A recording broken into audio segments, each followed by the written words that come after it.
Hello दोस्तों, स्वागत है आप सबका आपके इस यूट्यूब चैनल कटिंग चाय में। इस चैनल के माध्यम से हम आपके सामने रखते हैं अमर उजाला न्यूज़पेपर की थ्रू आउट एनालिसिस, जिसमें कि हम आपके सामने अमर उजाला फ्रंट पेज की खबरें, अमर उजाला अंतर्राष्ट्रीय खबरें, देश विदेश की खबरें, खेल जगत की कुछ खबरें, और जिसमें कि हमारा मुख्यतः विषय रहता है द एडिटोरियल एनालिसिस। तो चलिए शुरू करते हैं। जैसे कि हमारी जो पहली ही जो फ्रंट पेज की खबर है वह है कि पार्टी में मतभेद न शक्ति परीक्षण का आधार नहीं है, लोकतंत्र में दुखद घटना है। तो इस प्रकार की जो बात कही है वह सुप्रीम कोर्ट ने कही है। सुप्रीम कोर्ट ने कहा है कि मतधारी दल के विधायकों के बीच मतभेद राज्यपाल की ओर से मुख्यमंत्री को शक्ति परीक्षण के लिए बुलाने का आधार नहीं हो सकता, और राज्यपाल के ऐसा करने से निर्वाचित सरकार गिर भी सकती है, और राज्यपाल एक विशेष परिणाम के लिए अपने दफ्तर के प्रभाव का इस्तेमाल नहीं होने दे सकते, और ऐसा करना लोकतंत्र के लिए एक दुखद तमाशा होगा। और शीर्ष अदालत की संविधान पीठ ने बीते साल जून में हुए महाराष्ट्र के सियासी संकट में राज्यपाल की भूमिका पर सवाल उठाते हुए टिप्पणी की है। तो पार्टी में मतभेद शक्ति परीक्षण का आधार नहीं हो सकता है, यह लोकतंत्र में दुखद घटना है। तो इस प्रकार की बात हमारे सुप्रीम कोर्ट ने कही है। और वहीं शिवसेना का नाम चुनाव चिन्ह देना अर्ध न्यायिक क्षमता में सुविचारित निर्णय है। और सुप्रीम कोर्ट में दाखिल हल्फनामे में चुनाव आयोग ने बताया है कि उसने दोनों पक्षों को सुनने के बाद अर्ध न्यायिक क्षमता में एकनाथ शिंदे गुट को शिवसेना का नाम और चुनाव चिन्ह आवंटन का सुविचारित आदेश पारित किया है। और चूंकि यह आदेश आयोग की प्रशासनिक क्षमता में नहीं बल्कि प्रतीक आदेश के अनुच्छेद 15 के तहत अर्ध न्यायिक क्षमता में पारित किया गया था, लिहाजा मामले की योग्यता को के आधार पर कोई विवाद नहीं है। तो इसके बाद हम चलते हैं हमारी जो नेक्स्ट खबर है फ्रंट पेज की उसकी तरफ। शीर्ष कोर्ट को सौंपी आयोग की रिपोर्ट, 24 को सुनवाई। तो जो कि ओबीसी आरक्षण का मामला है, सरकार ने बताया है कि नई अधिसूचना का मार्ग प्रशस्त किया जाएगा। और यूपी शहरी स्थानीय निकाय चुनाव को लेकर सुप्रीम कोर्ट 24 मार्च को सुनवाई करेगा। और प्रदेश सरकार ने एक तरह से बुधवार को शीर्ष अदालत को सूचित किया है कि निकाय चुनावों में अन्य पिछड़ा वर्ग आरक्षण के मुद्दे की जांच के लिए गठित आयोग ने अपनी अंतरिम जो रिपोर्ट है वो दे दी है। वहीं इसके बाद हम चलते हैं हमारी जो नेक्स्ट खबर है उसकी तरफ। जो जमीन के बदले नौकरी का जो घोटाला लालू प्रसाद यादव की तरफ से, जिसमें लालू प्रसाद यादव को आरोपी करार दिया गया है और राबड़ी देवी को, तो लालू परिवार को अभी तक जमानत दे दी गई है। और पूर्व रेल मंत्री व राजद प्रमुख लालू प्रसाद व्हील चेयर पर अदालत पहुंचे।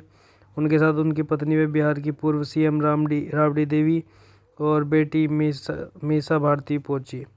वहीं एससीओ बैठक के लिए भारत का पाकिस्तानी रक्षा मंत्री को न्योता दिया गया है। और भारत ने शंघाई सहयोग संगठन की बैठक के लिए पाकिस्तान के रक्षा मंत्री ख्वाजा आसिफ को निमंत्रण भेजा है। और भारत वर्तमान में 8 सदस्यीय एससीओ को अध्यक्ष है। और उसी हैसियत से 28 अप्रैल को नई दिल्ली में होने वाली एससीओ के रक्षा मंत्रियों की बैठक के लिए सभी सदस्य देशों को न्योता भेजा गया है। वहीं केंद्रीय सशस्त्र बलों में एक तरह से सीआरपीएफ के जो 84,866 पद खाली हैं, तो सीआरपीएफ और बीएसएफ जैसे 6 केंद्रीय सशस्त्र पुलिस बल में कुल 84,866 पद खाली पड़े हैं। और केंद्र सरकार ने राज्यसभा में बताया कि सीएपीएफ में स्वीकृत पदों की कुल संख्या 10,05,520 है। वहीं इसके बाद हम चलते हैं मैकमोहन रेखा ही भारत चीन की अंतर्राष्ट्रीय सीमा है। और इस प्रकार से अमेरिकी सीनेट में प्रस्ताव जो पारित किया गया है, अरुणाचल भारत का अभिन्न अंग है और चीन हिंद प्रशांत क्षेत्र के लिए गंभीर खतरा भी उन्होंने बताया है। तो अमेरिका ने भारत और चीन के बीच मैकमोहन रेखा को अंतर्राष्ट्रीय सीमा के रूप में मान्यता दी है।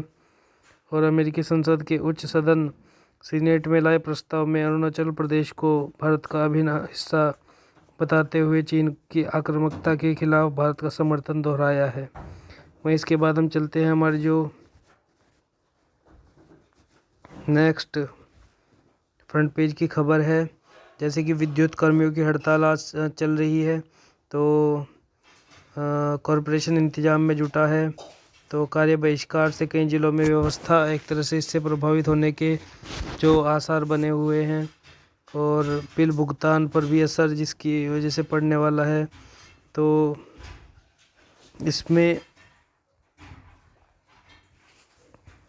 एक तरह से विद्युत कर्मचारी संघर्ष समिति के बुधवार को कार्य बहिष्कार के बीच पावर कॉरपोरेशन ने प्रस्तावित हड़ताल के मद्देनज़र पुख्ता रणनीति बनाई है और छुट्टियां रद्द करने के साथ ही विभिन्न एजेंसियों से अतिरिक्त कर्मियों के इंतजाम करने के निर्देश दिए गए हैं।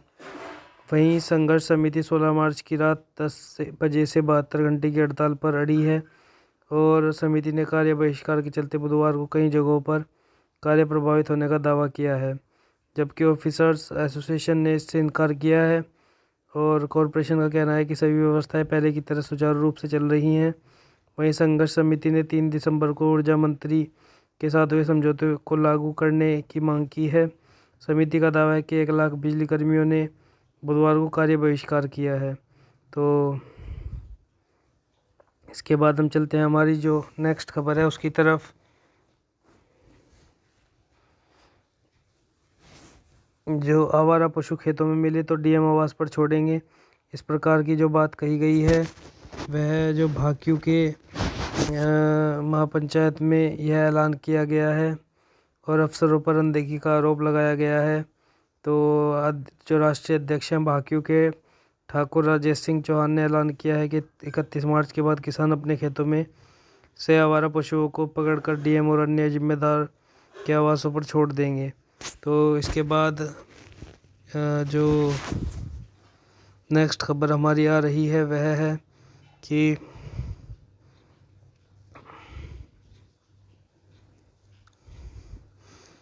जो बाबा गुरिंदर सिंह जी हैं, राधा स्वामी ब्यास सत्संग के जो प्रमुख हैं, उन्होंने दुनियावी रिश्ते सिर्फ गर्ज और मतलब के इस पर आधारित एक अपने प्रवचन दिए हैं। वहीं इसके बाद हम चलते हैं अपनी जो नेक्स्ट अंतर्राष्ट्रीय खबर है उसकी तरफ।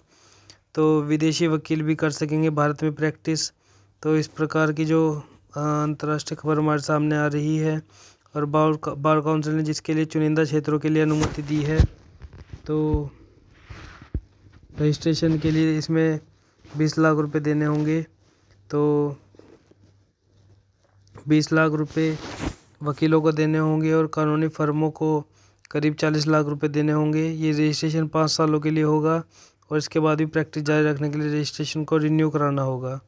तो भारत में अब विदेशी वकील भी कानून की प्रैक्टिस कर सकेंगे। और भारत की बार काउंसिल ने बुधवार को कुछ चुनिंदा क्षेत्रों में विदेशी वकीलों और लॉ फर्म को काम करने की अनुमति दे दी है।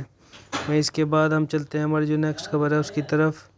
देश में ही हर साल बनेंगे ट्रेन के 80,000 पहिए। तो रूस यूक्रेन संकट की वजह से चीन पर खत्म निर्भरता जो होने जा रही है, तो उसमें भारतीय रेलवे अब ट्रेन के पहियों के लिए विदेश पर निर्भर नहीं रहेगा और हर साल भारत में ही 80,000 पहियों का निर्माण होगा।